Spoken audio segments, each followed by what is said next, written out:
நல்ல வார்த்தைகள் உன் பிள்ளைகளுக்காக தான் வந்திருக்கேன், முக்கியமா உனக்காகவும் வந்திருக்கிறேன். அதாவது நல்ல வார்த்தைகள். நாங்க நல்லா இருக்கணும்னு நினைக்கிறோம், ஆனா இங்க சுத்தி இருக்க பிரச்சனையை பாருயா. நல்ல வார்த்தை. இங்கிட்டு திரும்பினா பிரச்சனை, இந்த பக்கம் திரும்பினா பிரச்சனை, நேருக்கு நேரா இருக்கீங்கனாலையும் பிரச்சனை. சொல்ல புரியுதா? சரியை கொடுத்துருவோமா? அதே போல பிள்ளைங்க நல்லா இருக்கணும்னு ஆசைப்படுறேன். வருமானத்துல உட்காரணும், பேச்சை கேட்கணும், திருத்தி கொடுன்னு கேட்டது. திருத்தி கொடுத்துருவோமா? ஒரு சுபகாரியமும் நடக்கணும்னு கேட்டது. நடத்தி கொடுத்துருவோமா? திருத்தி கொடுத்து செஞ்சு கொடுன்னு கேட்டது. செஞ்சு கொடுத்தா அந்த அப்படி மறந்துட மாட்டேன். அதே போல இடம் ஒண்ணு முழுமையா முடியாம இருக்கு, அதாவது உங்களுடையதுதான். ஆமா, அடுத்தவங்க கேட்கிறோம் நல்ல வார்த்தைகள். அடுத்தவங்க அதை கேட்டு அது சில பேர்லாம் அடுத்தவங்க கேட்டு வர்றாங்க. இதுதான் தாயே, நான் தெளிவா தான் பதில் சொல்லிக்கிறீங்க.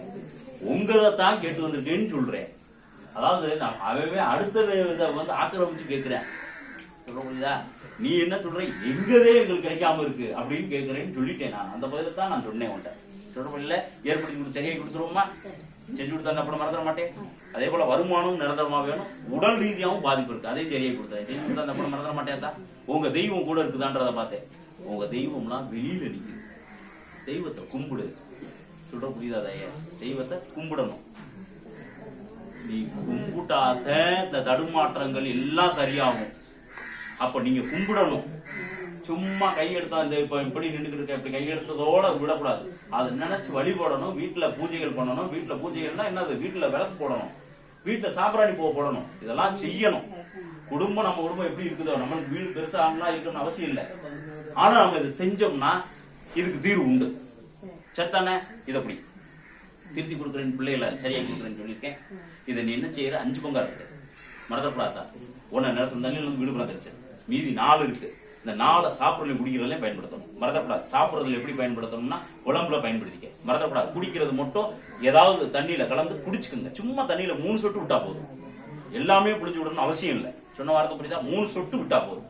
4 நாளைக்கு. மறந்துடாதா? நீ முதற்கொண்டு சாப்பிட்டுக்க. மறந்துடாதாயே? அதே போல நான் கண்டிப்பா உனக்கு நான் முடிச்சு கொடுத்துறேன். இடத்த உனக்கு சேர வேண்டியதை மறந்துடக்கூடாது. இதை அப்படி மஞ்சள் துணி ஆளை முடிஞ்சு வச்சுக்க. 11 ரூபா காணிக்கை எடுத்துக்க. விடாம விளக்கு போட சொல்லி கனி கொடுத்தனா? இல்ல இல்லையா? இப்பதான் கொடுத்துருக்கேன். மஞ்சள் துணி ஆளை முடிஞ்சது இந்த கனியை மஞ்சள் துணி ஆளை முடிஞ்சு வச்சுக்க. 11 ரூபா காணிக்கை எடுத்துக்க. விடாம விளக்கு போட. ஓன் தெய்வத்துக்கு. மறந்துடக்கூடாது. ஓன் தெய்வத்துக்கு பக்கத்துலேயே 11 ரூபா காணிக்கை எனக்கு எடுத்து வைக்கும். எனக்கு இந்த படி என்ன செய்யணும்? யாருக்கு? நான் திருப்பி கொடுத்துறேன்னு சரியை கொடுத்துறேன்னு சொல்லிட்டேனே.